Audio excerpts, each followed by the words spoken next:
Trump acorta el plazo a Putin. El fin del diálogo. Aeroflot bajo ataques informáticos. Y más armas para Ucrania.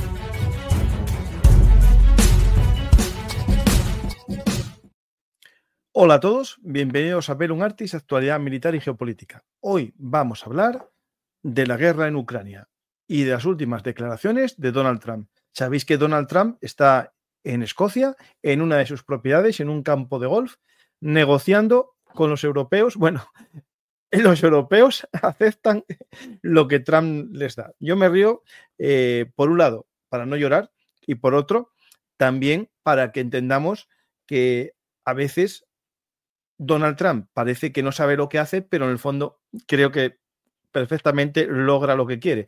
Hablamos muchas veces que sus arancelazos son una forma que tiene para lograr lo que no tenía. Es decir, yo te pongo un arancel del 30, quedamos en el 15, tú feliz y contento porque te bajé la mitad, pero te acabo de meter 10 veces lo que había. Y estas formas de negociar que algunos, y yo en algunos momentos no apreciaba sus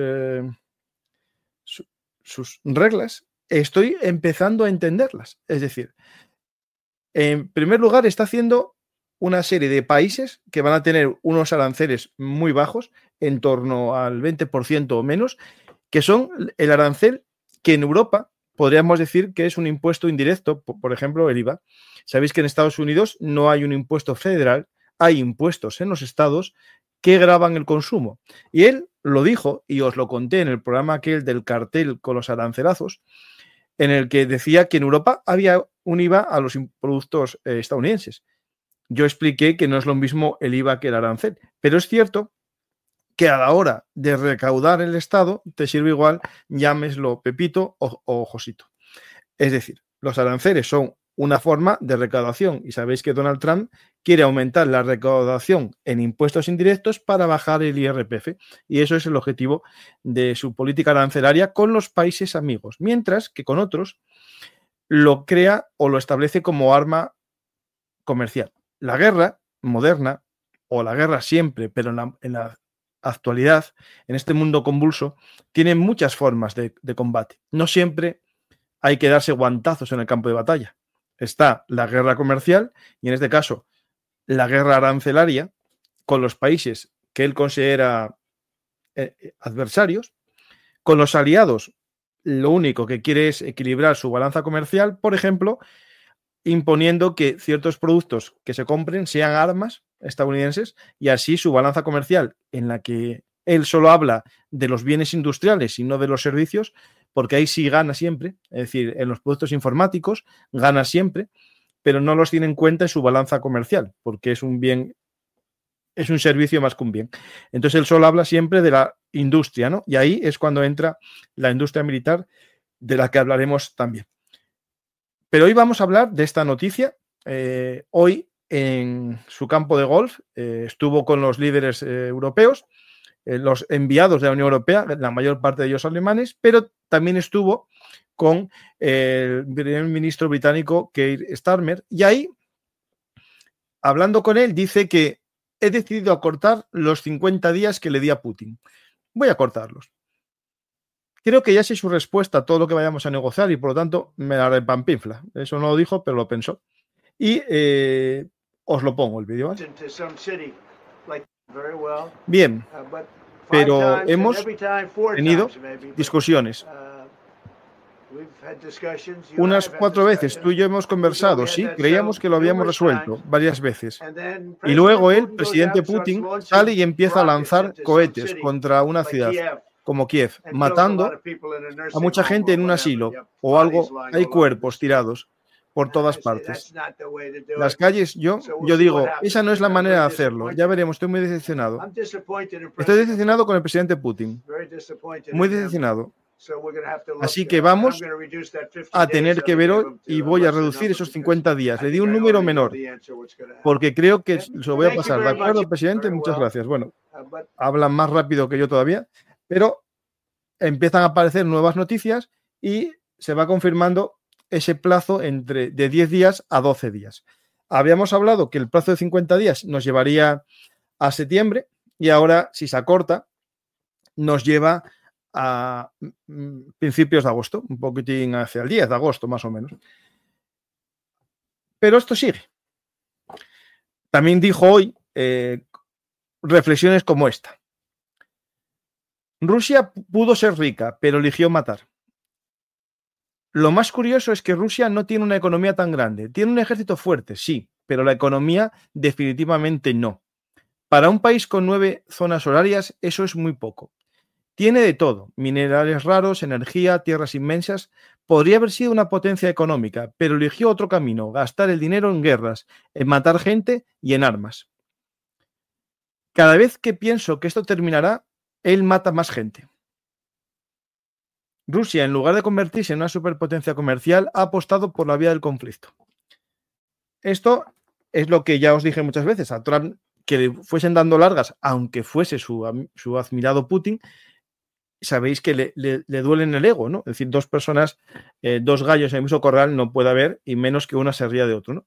Y Trump, por eso, por el caso Epstein, por la división en el movimiento MAGA, por la cercanía a grupos a lo mejor republicanos tradicionales, por la presión del Deep State, por la presión del lobby de armas, por lo que sea, Trump se está acercando de nuevo a Europa. Esto que dice hoy, justo después de firmar el acuerdo con la Unión Europea, se explica todo ya. Es decir, ya no vale la amenaza de que voy a abandonar Europa para negociar, porque ahora que ya son socios comerciales a la manera que quiere Trump, ahora tiene que ayudar a su socio, que es Europa.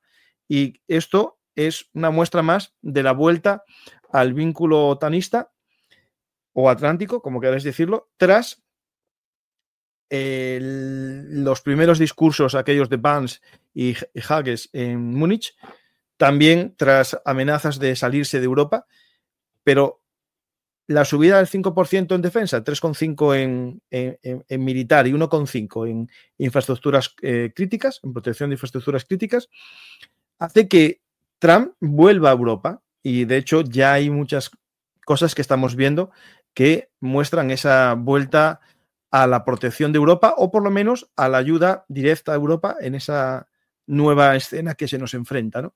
Acordaros que os anuncié hace ya la semana pasada que el jefe del ejército estadounidense en Europa, que es a su vez el mando de la OTAN, dice que en el 2027 puede haber una guerra en dos frentes y que tenemos que hacer un rearme, ¿no?, europeo para poder hacer frente. Alguien dirá que ya está este otanista diciendo tonterías, pero yo no digo tonterías, yo reflexiono sobre el que dice tonterías. En este caso es Dmitry Medvedev, que en respuesta al anuncio de Trump de reducir el plazo de 50 días a menos, como os recordé, y también José María en el frente de batalla os hablamos, y López también en el frente diplomático, que, bueno, a lo mejor esos 50 días se convertían en menos, como pasó con los 10 días que le dio a Irán y se quedaron en menos, o como los días que le daba a Netanyahu y se cambiaban.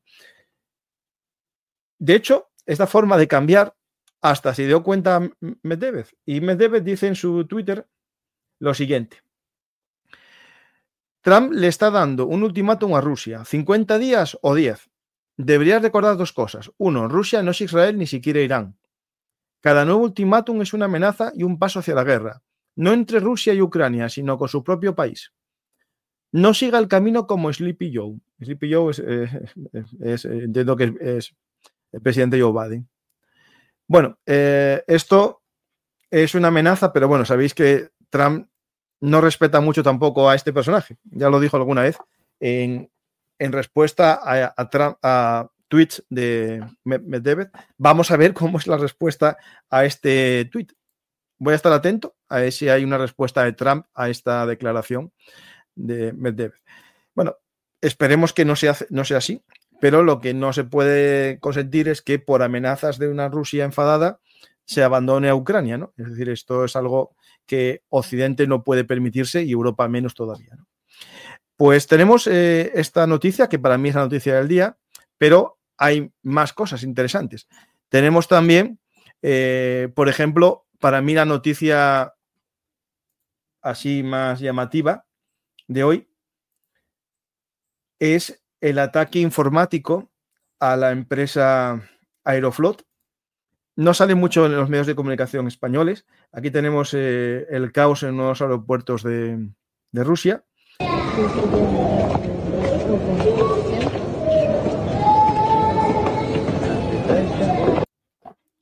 Por desgracia, esta gente está pasando una mala tarde en sus vacaciones, pero Ucrania no puede tener vuelos comerciales porque sus aeropuertos fueron bombardeados y su población será atacada si hay un vuelo de pasajeros seguro en Kiev.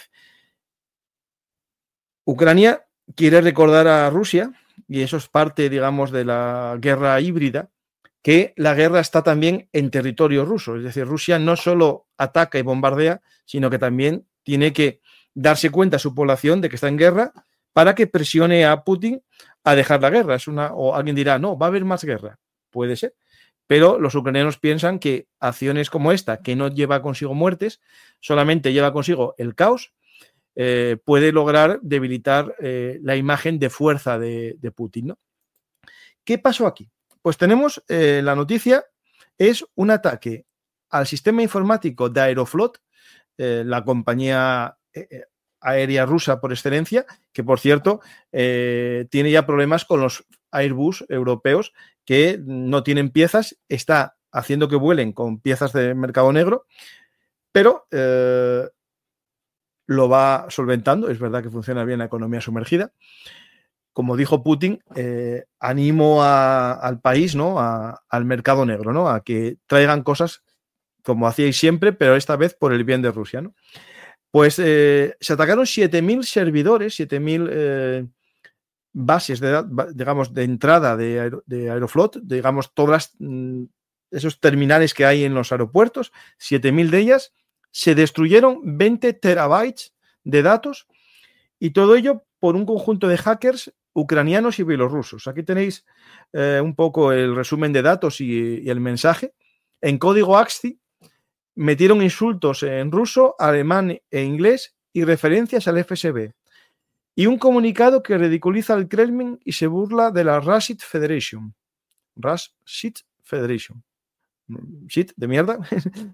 Lo hace con estilo partisan hacktivista, y este sería el mensaje que aparece en las pantallas, ¿no? Una vez que está todo ello atacado. Aquí veis un poco un piloto como despidiéndose, que se quedó sin vuelo, y un avión que está estrellado en tierra, ¿no? Aeroflot caput. Guten Morgen, pasajeros. Pues tenemos este ataque de partisanos bielorrusos. Básicamente se cree que puede tardar 6 meses en volver a recuperar toda la información para tener, digamos, un funcionamiento normal la compañía. Alguien dirá, pero que esto no es una guerra. No, esto es guerra híbrida. Esto forma parte de la guerra. Y de hecho, hoy mismo, no sé si por esto o en respuesta a esto, o no tiene nada que ver, pero coincide en el tiempo, para que digáis que solo hablo de un lado, hoy hubo también un ataque informático, o se publica, mejor dicho, hoy, un ataque informático al sistema, digamos, de información del Naval Group Thales de la industria militar francesa. Se cogieron datos en un foro de dark web, están los datos, algunos, y anuncia que tiene muchos más. Y tiene su código fuente completo del sistema de gestión de combate de las fragatas Frame y submarinos nucleares SSBN, sus sistemas de simuladores clasificados bajo Thales, software de control de armas utilizados en submarinos como el de Vigilant, y el paquete completo Store 3, código, bancos de pruebas y configuración en red. Digamos, tiene información vital, ¿no?, de la flota francesa. Esto, cuando alguien habla del 5% en defensa, que es una burrada, hay que recordar que el 1,5 tiene que ver con esto: protección de infraestructuras, sistemas informáticos, fireware, sistemas de antivirus, protección de edificios públicos, no solamente, digamos, de la parte física, sino también del software. Por ejemplo, proteger una infraestructura crítica española sería la alta velocidad para que no cortasen el cable. Es decir, si eres inteligente, ese 1,5 lo vendes también como una seguridad civil, una protección civil, que es lo que la OTAN establece en ese 1,5%. Hablando de que Rusia está haciendo actos un poco también inamistosos, hoy hay una noticia previa a las declaraciones de Trump, que es que se vio un dron en el espacio aéreo de Letonia.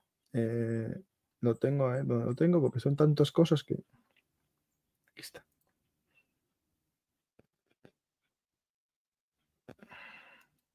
De Lituania, perdonad. Y ese dron, que parece un tipo explosivo, no es de observación, sobrevuela el espacio aéreo lituano y el ejército de Lituania pide a la población civil que, si lo ve aterrizado o amerizado, que se ponga en contacto. No se sabe más, puede que haya entrado y salido en una especie de prueba, ¿no?, de la respuesta antiaérea europea, que en este caso es mala. Y tiene que mejorar. Más cosas interesantes. El mapa de frente de batalla, quería explicaros alguna cosina. Bueno, recordaros que podéis ver el programa El Alto el Fuego, que tiene, en el que explico qué está pasando entre Tailandia y Camboya después de un alto el fuego en el que Estados Unidos amenazó con no negociar los aranceles y, por tanto, que se quedasen con el máximo, que ronda el 90% para los países del sudeste asiático, y con eso, al parecer, se sentaron en la mesa. Sobre el frente de batalla hay muchas noticias. Podemos, si queréis, empezamos por el mapa, un poco viendo qué hay.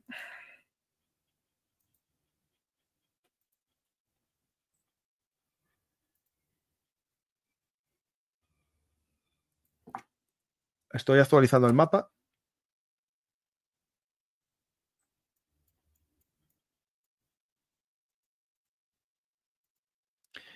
Por ejemplo, en la zona, si nos vamos aquí al norte, en la zona de Sumi, ¿no?, en la zona de Briansk, en este caso Briansk-Sumi, en la zona de Tiotkino o Tokino, los ucranianos, al parecer, se retiraron de esa zona y quedan solamente en el margen oriental del río, y estas penetraciones que habían hecho hace 3 semanas se retiraron. ¿Por qué se retiraron? Según los analistas, tiene una explicación lógica. Se hizo ese ataque para desviar tropas de la zona principal del contraataque ucraniano, que es esta zona en Sumi, ¿no?, al norte de Sumi. La idea era meter pocas tropas. Ya os contamos en programas de frente de batalla que aquí nunca hubo más de 20 soldados en las zonas marcadas, en cada una de ellas. Era una penetración muy pequeña, con el objetivo de mover tropas rusas a esta zona de Gluskovo, Tezkino, y quitar presión en la zona de norte de Sumi. Aquí, en esta zona norte de Sumi, Ucrania está recuperando el territorio. Ya recuperó las ciudades de Gindrativka y Andriivka, y según varias fuentes hay posibilidades de una recuperación ucraniana de la zona de Olesivka. Os voy a ver si os pongo algún mapa actualizado. más actualizado, me refiero.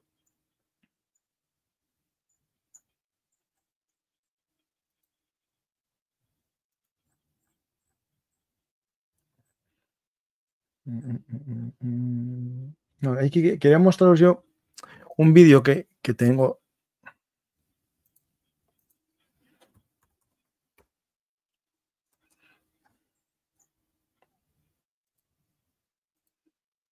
Esto que estáis viendo es la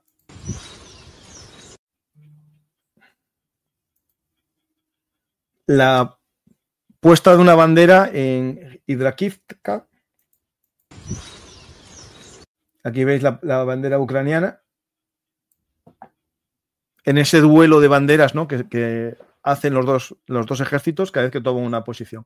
Por lo tanto, Ucrania está logrando aumentar la separación entre Sumy y las posiciones rusas. ¿Para qué? Para evitar un bombardeo de artillería, que es el objetivo que tenía Rusia. Rusia quería avanzar para someter a Sumy a un ataque directo de artillería. Y ahora, con esta ampliación a una distancia de más de 30 kilómetros, ya es imposible, ¿no? Para la artillería ordinaria. Eso no quita que los drones puedan atacar, que puedan atacar las FAB también, pero el objetivo de someter a fuego artillero ya se elimina. Y seguimos viendo un poco el mapa. En la zona de Guyevo sigue Ucrania teniendo el control de esta zona cercana al monasterio. Aquí tenéis el monasterio Gornal. Nos vamos a la zona de Kharkiv, sigue muy parecido. También en la zona de este entrante en Milove, en Dobrochinna sigue igual, y donde hay una gran novedad, y aquí esto es lo que hay que hablar de ello, es un nuevo ataque ruso en la zona norte de Kupiansk. Esto, si os fijáis, está muy parecido a los últimos días. Hay aquí una pequeña ampliación. Esto es lo que había en el último programa de Frente de Batalla que hicimos el miércoles, y en los últimos días de este sábado, hubo un pequeño aumento de la cabeza. La ciudad de Kupiansk sigue, digamos, sin una penetración rusa como tal, pero sí que aumenta un poco la presión sobre ella. Según Arthur Micek, él cree que en septiembre puede haber unos combates ya directos dentro de la ciudad. Eso depende un poco como hablemos de combates directos, ¿no? Sabéis que los rusos, al igual que los ucranianos, tienen unidades de exploración, y puede que en pocos días veamos alguna unidad en esa zona gris entrando. ¿Por qué digo esto de la zona gris? Porque en esta guerra es muy grande la zona gris. La zona gris, esa tierra de nadie, antes era el alcance de un fusil, que eran unos 500 metros, 1000 metros. Ahora la zona gris puede tener 4 kilómetros, 5 kilómetros en algunas zonas, como veremos en la zona de Siversk. Tenemos en la zona de Kupiansk ataques rusos, y en el mapa de hoy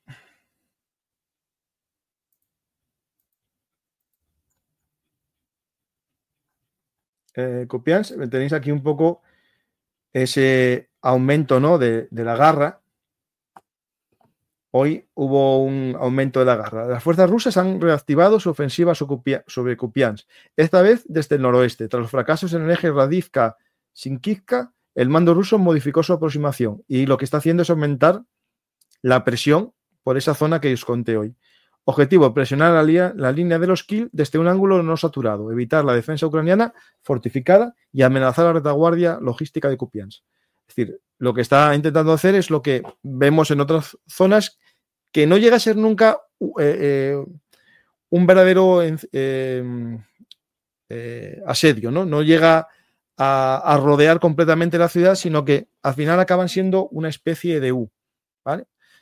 Presionan por los flancos, dejan siempre la retaguardia abierta porque no son capaces de cerrarla, pero con esa presión en forma de U van tomando poco a poco las ciudades. Digo poco a poco porque Chasillar lleva más de 10 meses en combate y no lo han logrado tomar. Y Kupiansk, sin ser tomada la ciudad o su extrarradio, lleva también muchos meses, yo creo que desde enero mínimo.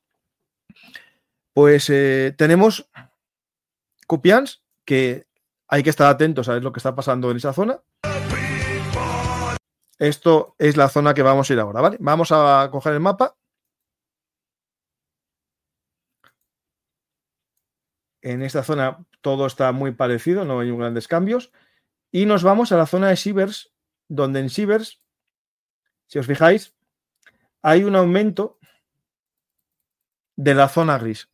Lo refleja el Deep State, lo refleja también el ISW y otros mapas que os voy a mostrar esta zona gris, ¿no?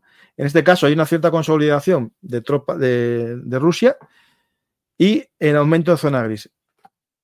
Esto es algo que no se había producido en muchos meses de guerra.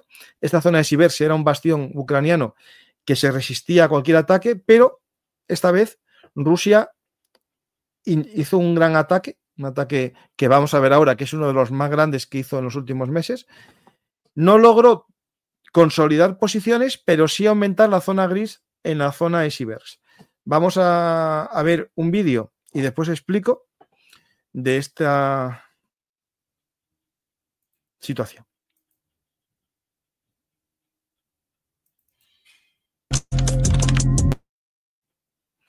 Esto que estáis viendo es justamente lo que os quería mostrar. Es un gran ataque. Tenemos como dos grupos en el que hay varios vehículos blindados, varios quads, varios coches y numerosas motos que intentan un ataque.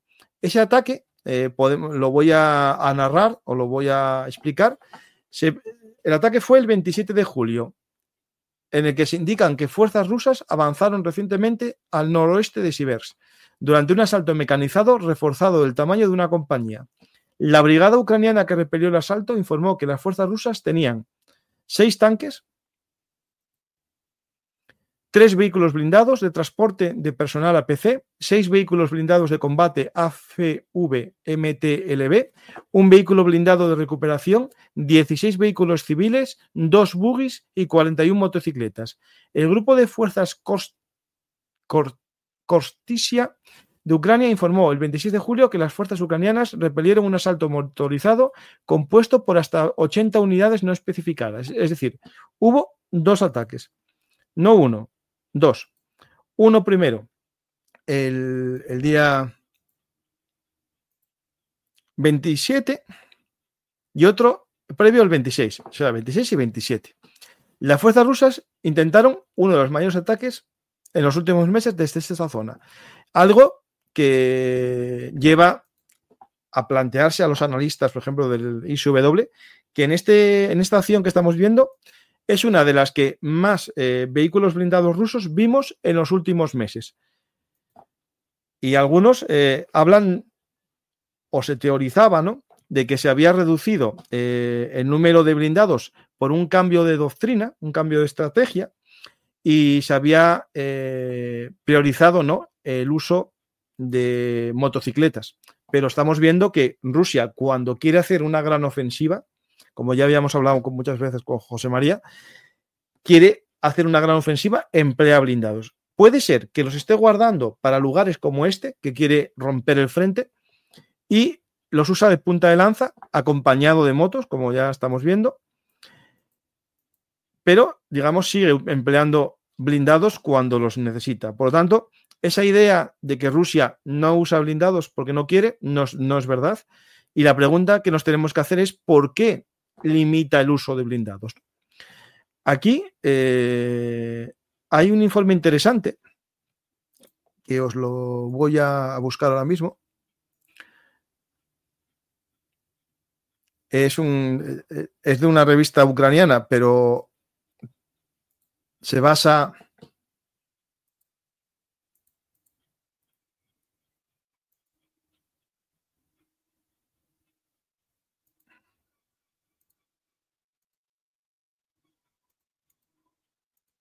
Es este artículo del Kiev Independent, que dice más o menos, o podemos resumir de la siguiente manera, que Rusia ha reducido significativamente sus extensas reservas sus extensas reservas de armamento de la Unión Soviética desde su invasión. Bueno, habla de lo siguiente. Según las conclusiones de la Escuela de Economía de Kiev, el KSE, se prevé que los envíos con origen cerca de los principales campos de almacenamiento de Rusia disminuyan de un máximo de 242.000 toneladas en 2022 a 119.000 toneladas en 2025, que tampoco está mal, ¿eh? Es decir, Rusia envía ahora menos material para reacondicionamiento y reparación del que sabemos que puede gestionar las estaciones de reparación. El equipo de mejor calidad y fácil restauración habría sido el primero en ser trasladado, declaró Pavlo Surenko, analista del Instituto KSE al Financial Times. Sin embargo, algunos analistas militares desaconsejan interpretar la reducción de los envíos de vehículos blindados a primera línea como una señal definitiva de que las fuerzas rusas estén perdiendo efectividad en combate.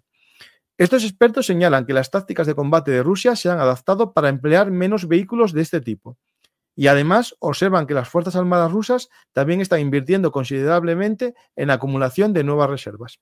Es decir, por un lado, como ya hablamos, están usando otras estrategias, otras tácticas para atacar, pero cuando necesitan usar blindados los usan. Podemos decir que están conservando. La razón, que tienen pocos o que tienen muchos y no los quieren gastar. Hay cada uno que piense lo que quiera, pero antes usaban muchos y no les importaba gastarlos, ¿no? El análisis del KSE también señala la creciente dependencia de Rusia de sus aliados asiáticos a medida que sus recursos internos han menguado. La industria de defensa rusa ahora depende de los suministros de China, mientras que su ejército recibe la mayor parte de su munición de Corea del Norte. Y aquí entra en juego, por ejemplo, imágenes como hoy que había de una lanzadera china de los años 60 para lanzar cohetes de corto alcance. Es decir, se están viendo armas chinas y esto puede ser la razón de que Trump también esté cambiando su discurso y empiece a apoyar más a Ucrania. Más cosas. Seguimos con el mapa. No, me falta poneros un vídeo sobre un blindado en la zona de Siversk.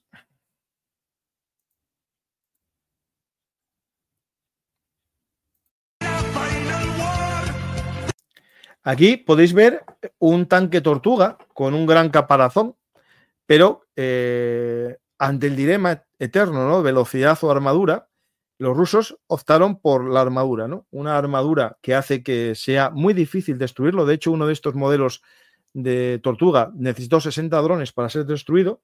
Y en este caso, acude un tanque. No sé qué modelo de tanque es. Si alguien lo sabe, me lo puede decir. Aquí podéis ver un tanque ucraniano disparando a bocajarro al carro ruso que no le ve. No es capaz de apreciar dónde está el blindado ucraniano porque tanta protección le ciega, ¿no? Este impacto lo inutiliza y posteriormente unos drones lo destruyen. Podéis ver que queda ahí solo en mitad de la nada. ¿Esto dónde se produce? Para que lo veáis, lo tenemos aquí también posicionado y está justo al noreste de Siversk. Por lo tanto, toda esta zona es esa zona gris donde se combate. Es decir, no hay un dominio ruso, sino es una zona en combate entre los dos. Es cierto que Ucrania aumentó su zona gris en unos 3 kilómetros en el día de ayer. Y hoy los combates se están produciendo en esa zona gris. Si hay algo nuevo, pues lo iremos viendo para el miércoles en el programa de Frente de Batalla. Después, más cosas importantes. En la zona, vamos al mapa. Bueno, sigue el mapa en la zona de Chasillar, Bakhmut, eso sigue igual, un poco la zona gris más o menos la misma en este mapa. Vamos a ver en el otro mapa. Igual, la zona gris sigue igual. Así que Chasillar no hay ningún avance de consideración que se vea, ¿no? Esto está igual. En Torex parece que tampoco. hay un pequeño avance aquí, pero no lograron salir de esta curva, justo de aquí, que es donde está la altura, esta cota, que habíamos hablado muchas veces, que era donde estaba el sistema defensivo ucraniano, y no llegaron a cerrar tampoco esta tierra de nadie, esta zona gris, porque esto sí que es una zona gris también. ¿Por qué? Porque en esta guerra los avances son muy difíciles consolidar una zona gris. ¿Por qué? Porque los drones, aunque no haya ningún ucraniano combatiendo en esta zona, los drones hacen que los rusos tampoco puedan tomarla. Y como mucho, llega un soldado o dos soldados con una bandera y la posicionan, ¿no? Y nos vamos a la zona de Torex, de Pokrovsk, perdonad, aquí en Pokrovsk. Os contamos la semana pasada cómo entraron unas tropas expedicionarias rusas a esta zona entre Troyanda y la carretera E50. Esta penetración yo no la tengo vista en ningún lado. Y hoy la noticia es aquí, en Rodinske. Vamos a mostraros el mapa. Al parecer, según varias fuentes, hubo un contraataque exitoso por parte de los ucranianos y se liberó en el momento de la publicación. Parecía totalmente, no sabemos ahora, la pequeña localidad de Racine, ¿no? O Racino, que es importante porque es la que también protege, ¿no? Minograd, Pokrovsk por el norte, ¿no? Aquí esos dos montículos que tenemos aquí. Si es así, si esto se confirma, es una buena noticia para la ciudad de Pokrovsk, porque se elimina el brazo norte de la pinza, ¿no? Voy a ver si hay una confirmación aquí ya en Deep State.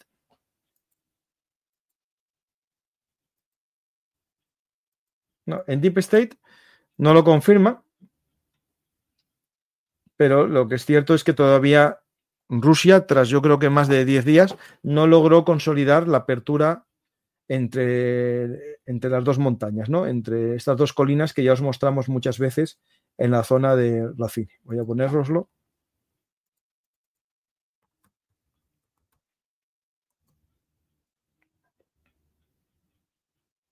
No, este no.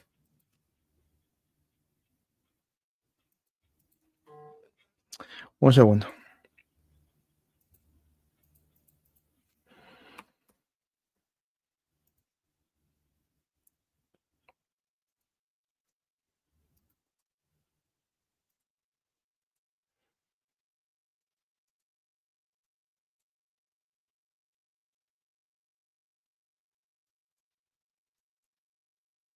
Es esta zona justo lo que yo os comentaba, esto sería Racine, y lo que los rusos no logran avanzar ni consolidar es esta zona entre los dos terricones y el lago, que ya habían llegado a tener tropas en esta zona. Por lo tanto, Ucrania parece que frena el avance ruso o lo hace retroceder según las fuentes, ¿vale? Eso hay que confirmarlo mañana porque estas fuentes, sabéis que son fuentes que van dando mensajes que a veces se contradicen unos a otros. Pues tenemos la noticia, Pokrovsk por ahora no está siendo rodeada, como anuncian algunos, y está resistiendo. Ucrania está enviando seguro a refuerzos, tropas de refresco para evitar la caída del bastión de Donetsk, el gran bastión que les queda en Donetsk, aparte de... espera, ¿dónde está aquí? De Konstantinivka, ¿no? Lo digo porque los bastiones que le quedan en esta zona importante, ¿no? Podemos decir que en Donetsk le queda Kramatorsk, Konstantinivka y Pokrovsk. Los grandes, digamos, ciudades, ¿no? Que eso llevaría y Liman, que también, no sé si Liman está en Lugansk o en Pokrovsk, ¿no? En Donetsk, no sé ahora mismo. No creo que está en Donetsk, pero no estoy seguro. No, está en... Espera.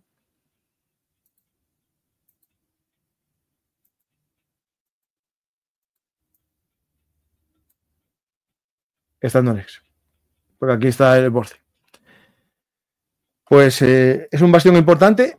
Perdió parte de su valor logístico, porque ya sus carreteras ya no llevan a ningún lado al haber el avance ruso, pero sigue siendo una ciudad importante con una zona urbana de 70.000 habitantes. No digo que haya 70.000 habitantes, sino que lo subo.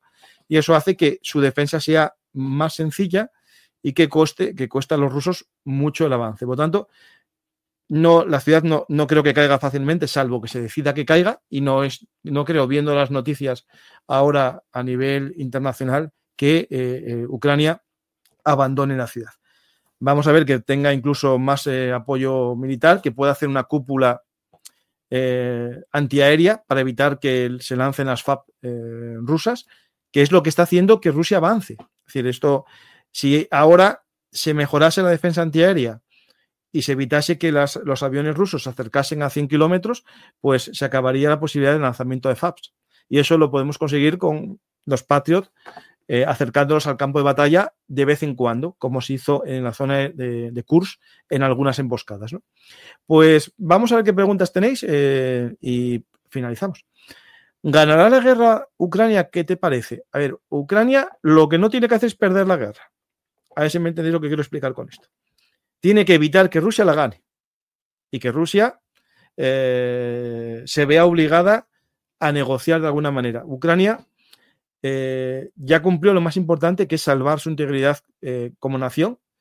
¿Puede perder parte del territorio? Bueno, sería asumible, pero el objetivo de Rusia no es quitarle un cacho, es eliminar la existencia o acabar con la existencia de Ucrania. Por lo tanto, si evita eso, ya tuvo una victoria. Y yo creo que la victoria también va a ser consolidar algunas posiciones y, quién sabe, si recuperarlas a un medio plazo. No es fácil que lo haga ahora, pero una guerra larga, Rusia puede empezar a tener problemas, porque lo dicen muchos expertos economistas, otros no niegan, pero yo creo que si Estados Unidos hace sanciones secundarias, a China no le va a afectar porque China ya va a su bola, pero por ejemplo la India, que se quiere acercar a Occidente porque tiene miedo a China, pues puede que deje de comprar petróleo ruso por miedo a las sanciones, ¿no? A un arancel considerable por parte de los países occidentales.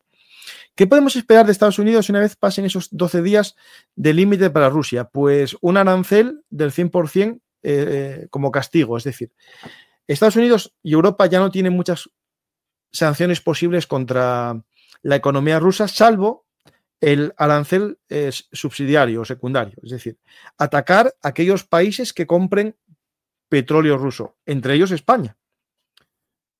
Gobierno de España, estamos comprando petróleo y gas a Rusia. Pues si lo hacemos, Estados Unidos nos va a imponer un arancel. Y nos tiene ganas, por cierto. Buenas, Campa. ¿Podrías ganar Ucrania sin que se le suministre aviación de combate en gran cantidad? ¿Qué puede dar Trump ahora? Bueno, Trump tiene F-16 en los almacenes de los desiertos de Estados Unidos a patadas. Tiene Abrams a patadas. Tiene Bradleys a patadas. De hecho, estuve publicando estos días en Twitter los contratos para reacondicionar cientos de Bradleys. A ver si lo encuentro.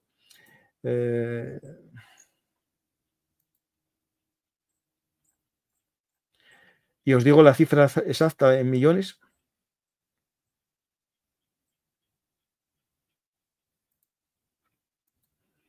Renovación de Bradleys por 150 millones de dólares. Mantenimiento de Hawks por 172 millones de dólares. Y aquí viene un poco el contrato, ¿no? La información del Departamento de Seguridad, del Departamento de Defensa, de esta licitación, ¿no? Esto se va a arreglar para venderlo a países europeos, que a su vez se lo darán a Ucrania.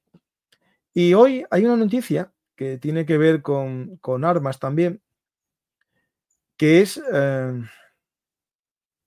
un rearme, aquí está, una aprobación de un préstamo de 4.000 millones de dólares de Estados Unidos para que Varsovia se rearme y llegue al 5%. Es decir, básicamente es que le va a vender a plazos HIMARS, F-35, helicópteros y Apache y misiles y tanques Abrams. Es decir, Estados Unidos vende a préstamo y Polonia está comprando a préstamo para mejorar su ejército aún más. Ellos tienen el 5% en defensa, no el 5% de 3,5 más 1,5. Ellos lo tienen ya en defensa.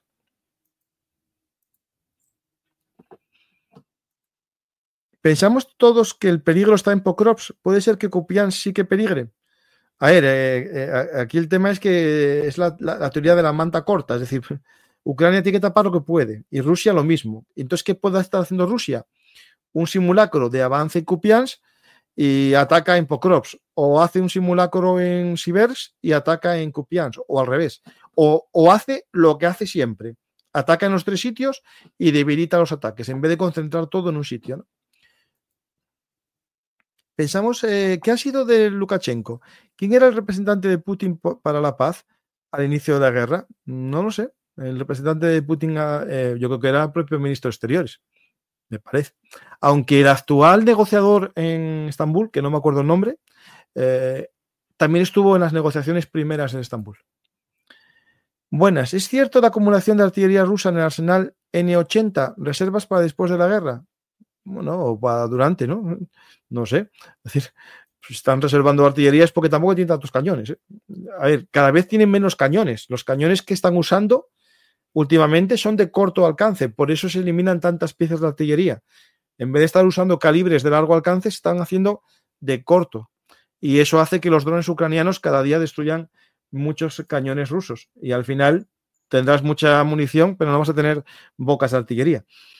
Rusia tiene un problema, no tiene máquinas propias de fabricación, es decir, no tiene industria de tornos que le permitan hacer cañones y está comprándolo a través del mercado negro. Una empresa catalana participó en la venta de maquinaria para Rusia a través de Taiwán. No, Taiwán no, Hong Kong.